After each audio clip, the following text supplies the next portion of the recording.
Très heureuse de vous retrouver sur les antennes de Chérifla TV. Mesdames et messieurs, bonsoir et bienvenue dans ce journal. À la une, le groupement des leaders spirituels musulmans du Mali a initié à l'intention de ses membres une formation sur la thématique retenue pour la célébration du Maouloud Nabawi édition 2026.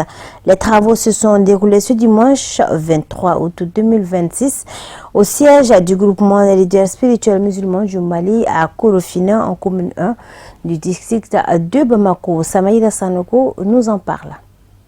La naissance du saint prophète entre l'impératif de l'unité islamique et la nécessité de la coopération nationale et humaine au profit de l'ordre public est le thème retenu par le groupement des leaders spirituels musulmans du Mali pour la célébration des festivités marquant la naissance du prophète Mohammed, paix et salut sur lui, édition 2026. Respectant une tradition instaurée à travers cette session de renforcement des acquis, le responsable du deux groupements entend mieux outiller ses membres avant le début des activités proprement dites. Sous le leadership de Chérif Ousmane Maran Haïdara, le thème 2026 a été adopté en début de semaine et le secrétaire aux affaires religieuses du groupement a promis d'organiser un renforcement des capacités à l'endroit des prêcheurs sur la brochure élaborée à cet effet. Donc nous sommes là aujourd'hui pour cela et il y a les représentants de toutes les communes de Bamako et environ qui sont venus vraiment participer à ce renforcement des capacités et écouter attentivement nos formateurs. La finalité recherchée, c'est que nous puissions parler le même langage, que nous puissions dire le même message, le message de paix, d'union, de cohésion sociale, de collaboration entre les musulmans et d'autres communautés religieuses. En face de l'assistance compacte acquise à la cause, l'instant est saisi par les intervenants pour partager des expériences, échanger à bâton rompu dans une atmosphère conviviale et de grande communion sur le bien fondé de cet espace. La fois dernière, c'est notre chef, Cheikh Chérif Ousmane Maran Haïdara. Nous avons tenu une cérémonie de lancement, mais ça a été fait que vraiment les documents n'étaient pas sur place en ce moment. C'est pour cela qu'on a promis aux gens qui vraiment de venir aujourd'hui, vraiment de tenir une séance large de discussion sur les documents et les gens sont venus dans ce sens-là. Donc c'est une habitude que nous faisons chaque année. Quand les gens viennent, vraiment on lit les documents attentivement. Les axes majeurs des documents, là, on développe ça ensemble et on explique les mots-clés des documents et les idées générales qui sont contenues dans les documents. Après ça, donc, on discute ensemble. Chacun donne son idée, chacun donne son point de vue. S'il y a vraiment des augmentations des développements, chacun fait ça de son mieux. Donc on échange, science d'échange et des complémentarités au sein de ces documents-là. Conscient de la portée positive de cet atelier d'échange, les membres du groupement des leaders spirituels musulmans du Mali ont répondu massivement à l'invitation. C'est là pour mieux se ressourcer et acquérir de nouvelles connaissances des conférenciers. Depuis plus de 10 ans maintenant, ils insistent toujours vraiment de choisir un thème qui est collé à notre réalité du Mali, qui est un thème qui discute et qui traite les différents problèmes du Mali, les différents soucis nationaux du Mali maintenant, de donner le point de vue de l'islam sur ça, afin que vraiment d'orienter tous les musulmans dans un sens, dans un canal, vraiment de participer à la solution de ces problèmes que nous avons depuis des décennies maintenant. Donc dans ce cadre-là, il a voulu que vraiment de placer le Mawlud, le thème central du Mawlud, dans le cadre de l'unité nationale qui est fatale au point de vue islamique et aussi dans le cadre aussi de la nécessité de la solidarité entre les différents musulmans, entre les différents nationaux, ceux qui sont des Maliens, même s'ils sont différents dans leur religion, dans leur coutume, dans leur langue, mais ils sont des Maliens quand même. À retenir que les travaux de ce cadre du donner de recevoir organisé par le groupement des leaders spirituels musulmans du Mali au bénéfice de ses membres a réuni des participants venus de divers horizons. Commune 1 du district de Bamako à la résidence chérifienne de Bankoni Djanginebougou, le guide spirituel des Ansar, Seyd Chérif Ousmane Maran Haïdara, a reçu les membres du mouvement Kokadje. À l'initiative de son épouse, Madame Haïdara Tanti Aïcha Koulibaly en image, le mouvement Kokadje se fixe comme mission centrale l'instauration et le maintien de l'harmonie au sein des foyers à travers des formations de diverses natures. La rencontre qui s'inscrit dans le cadre des travaux du 10e séminaire de Kokadje s'est tenue dans une ambiance des grands jours avec à la clé des bénédictions. Direction Kaï, Seyid Chérif Ahmed Tidjane Haïdara a quitté ce dimanche 23 août 2026 la famille chérifienne de Bankoni Djanguinebougou pour se rendre à Kaï où il prendra part aux festivités du Mauloud Nabawi édition 2026, accompagné d'une importante délégation composée notamment des membres du GLSM, jeunesse du groupement des leaders spirituels musulmans du Mali, des représentants de la FADI et de ses fidèles.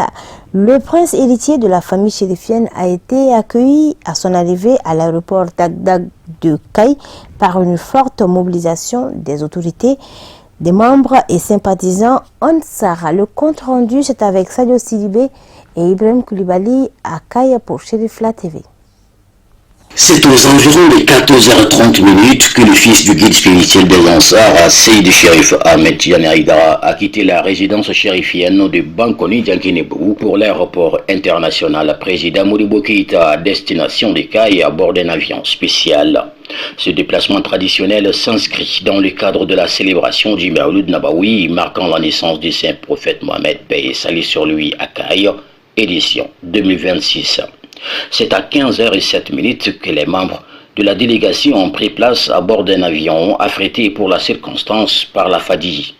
Après 1h09 dans le ciel entre Bamako et Kaï, l'avion transportant à Seyid Chérif Ahmed Tidjane Haïdara et sa délégation s'est posé sur le tarmac de l'aéroport d'Agdag de Kaï où plusieurs personnalités étaient présentes à l'accueil ainsi que les militants et les sympathisants Ansar.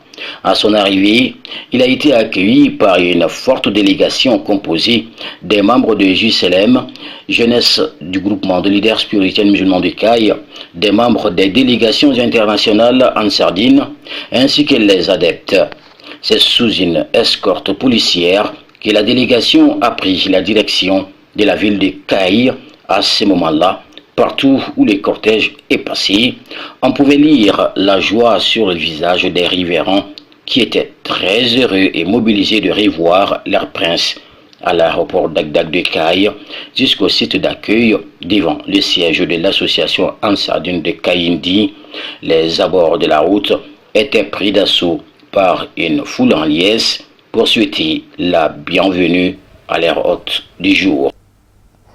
Suivons à présent des réactions de responsables Ansar et sympathisants lors de la cérémonie d'accueil de Seyid Chérif Ahmed Tidjane Haïdara à Kaï. Ils sont au micro de nos envoyés spéciaux.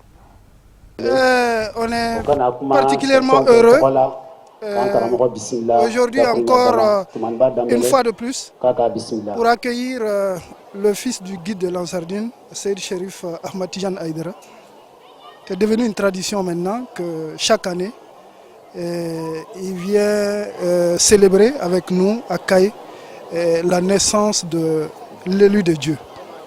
C'est une fierté pour nous et un honneur que ce soit le fils du président du Haut Conseil islamique et non moins président du groupement des leaders spirituels musulmans qui viennent chaque fois célébrer cette grande fête de l'islam en terre kaïsienne. On est vraiment heureux et très honoré de l'accueillir par nous. Je fais partie de la forte délégation du Chérif Ahmed Tidjane Haïdara. Voilà, on est là aujourd'hui à Kaï pour célébrer le Mawlid de Muhammad sallallahu alayhi wa sallam. Chaque année, on vient avec une forte délégation pilotée par Seyid Chérif Ahmed Tidjane Haïdara. Et on a jugé aussi nécessaire cette année de venir célébrer le Mawlid avec les Kaïsiens. On est là pour cette festivité, Inch'Allah. Là, on est venu de la France pour assister au Mawlid du Mali, donc Bamako Kaï. Actuellement, on est à Kaï, on a accompagné le fils de Chérif Ousmane Madani Haïdara, qui est Chérif Ahmed Tidjane Haïdara, pour cet événement. Donc, on souhaite le meilleur Inch'Allah, on espère que le Mawlud va se passer très très bien, Inch'Allah. Je suis très content et nous sommes très ravis, très fiers de l'accueil du fils de notre guide Asseyd Cherif Ousmane Madane Haïdara. Aujourd'hui, nous sommes le 23, dimanche le 23 août 2026, devant la résidence de Kaï. Nous accueillons la délégation du fils du guide Cherif Ahmed Tidiane Haïdara et sa délégation, et nous sommes très fiers et très contents de l'accueillir ce soir aujourd'hui. Les brèves à présent sont présentées par Moussa Fomba.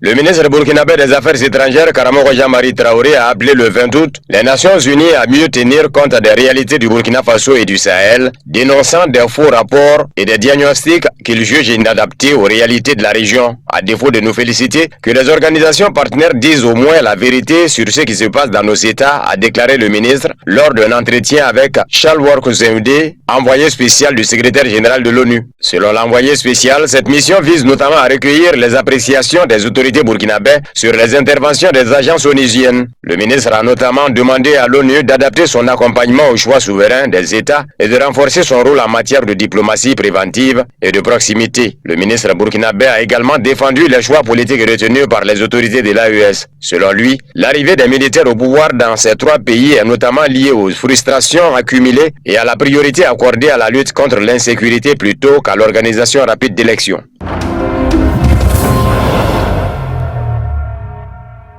Le gouvernement sénégalais a exprimé sa profonde préoccupation après les nouvelles sanctions annoncées le 18 août par les autorités américaines contre des responsables de la CPI, parmi lesquels le Sénégalais Abdoulaye Seye, membre du bureau du procureur et candidat présenté par Dakar à un poste de juge à la CPI. Dakar rappelle que le Sénégal a été le premier État à ratifier le statut de Rome, texte fondateur de la CPI, et souligne son engagement de longue date en faveur de la juridiction internationale. L'administration américaine a annoncé une vague massive de sanctions économiques et diplomatiques contre la CPI, culminant avec des mesures majeures adoptées le 18 août 2026. Prises en représailles aux poursuites de la Cour contre des dirigeants d'États non membres, notamment le mandat d'arrêt de 2024 contre Benjamin Netanyahou, ces sanctions gèlent les avoirs financiers et interdisent l'accès au territoire américain à 13 hauts responsables de l'institution. Parmi les personnalités visées au sein de l'institution figure la présidente de la CPI, ainsi que la moitié de ses magistrats et procureurs adjoints, dont le magistrat sénégalais est premier substitut du procureur au bureau du procureur.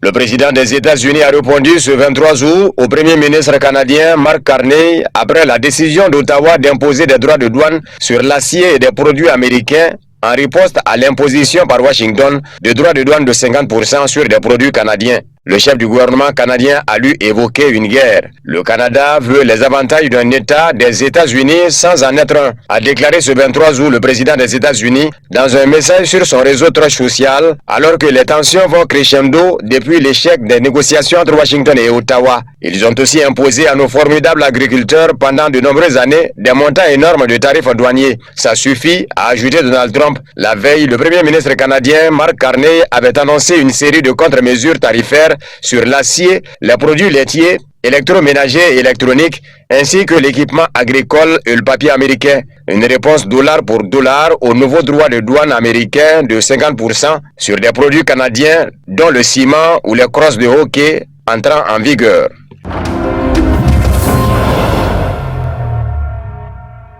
La Syrie et Israël ont renoué dimanche 23 août avec des discussions de haut niveau en Jordanie sous médiation américaine après plusieurs mois d'interruption. Le ministre syrien des Affaires étrangères, Assad al-Shaibani, a rencontré Roman Goffman, directeur du Mossad, le renseignement extérieur israélien. Au cœur des échanges, la volonté d'empêcher que les tensions régionales ne provoquent une nouvelle confrontation sur le territoire syrien.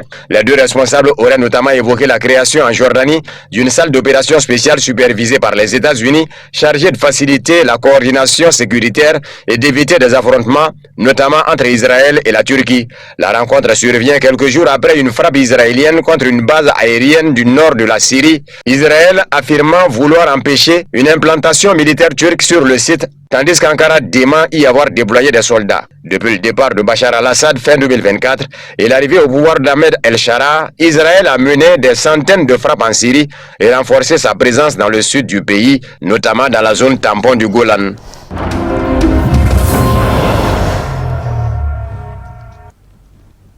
Un mot de sport avant de fermer ce journal. Au terme de son mandat de 4 ans, Abdelwahab Zolomé a été plébiscité à la tête de la Fédération malienne d'escrime à l'issue de la 3e Assemblée générale élective. C'était le samedi 22 août 2026 dans la salle de conférence du stade 26 mars de Yilimajo. Le reportage est signé Youssouf Koulibaly, commenté par Ibrahim Aban. Au terme d'un mandat riche d'événements sportifs, le président sortant Abdelwahab Zolomé a été plébiscité par les 5 ligues et 12 clubs de la Fédération malienne d'escrime. Après la présentation des états financiers des 4 années de gestion, le nouveau bureau composé de 19 membres a été élu. Il s'inscrit dans la continuité et le renouveau de la discipline. Je voudrais ici, à l'entame de mes propos, remercier l'ensemble de tous les participants pour ce déplacement. J'ose espérer que cette confiance qui m'a été placée, que je puisse remplir vraiment les attentes. Et l'objectif principal aujourd'hui, c'est de faire en sorte que le Mali soit vraiment un pays d'escrime au niveau africain. Le soutien, l'accompagnement, les orientations n'ont jamais fait défaut. Et alors, j'aimerais bien que cela continue. Au ministère des Sports, qui est la tutelle, que le soutien, l'accompagnement de la Fédération malienne d'escrime continue à se concrétiser pour que nous aussi, nous puissions un jour tenir la dragée haute. Les représentants du comité olympique et sportif du Mali et celui du département de la jeunesse et des sports ont apprécié la qualité des travaux. Donc je tenais, à la suite des propos du président de la Fédération malienne d'escrime, à remercier sincèrement le président du comité olympique pour tout ce qu'il fait pour le sport malien. L'assemblée de la Fédération malienne d'escrime, qui est une assemblée élective. Je souhaite que les débats soient fructueux. Je souhaite que le bilan qu'il va présenter à l'Assemblée soit compris de tous, que des questions qui seront posées le soient dans la sportivité et dans le respect mutuel, et que des brillantes et bonnes résolutions pour le développement de l'escrime y sortent. La Fédération malienne d'escrime vient de nous montrer une fois de plus sa sagesse, sa cohésion, vraiment sa compréhension. Une assemblée générale est statutaire,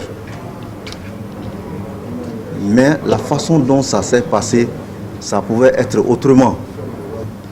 Vu la facilité, vu la compréhension, vraiment, on ne peut que féliciter vraiment cette assemblée unie derrière vraiment un seul homme. Donc on espère que quand on se retrouvera ici, ce nouveau bureau aura réalisé plus que maintenant. À la fin de la cérémonie, le nouveau bureau de 19 membres a été présenté à l'assistance. Et c'est ce qui m'a fait à ce journal. Merci à tous de l'avoir suivi à 20h30. Retrouvez la version en langue bomanaka avec Mahamadou Ben Chérif Soumano. Bonsoir et bon Mawlud à tous.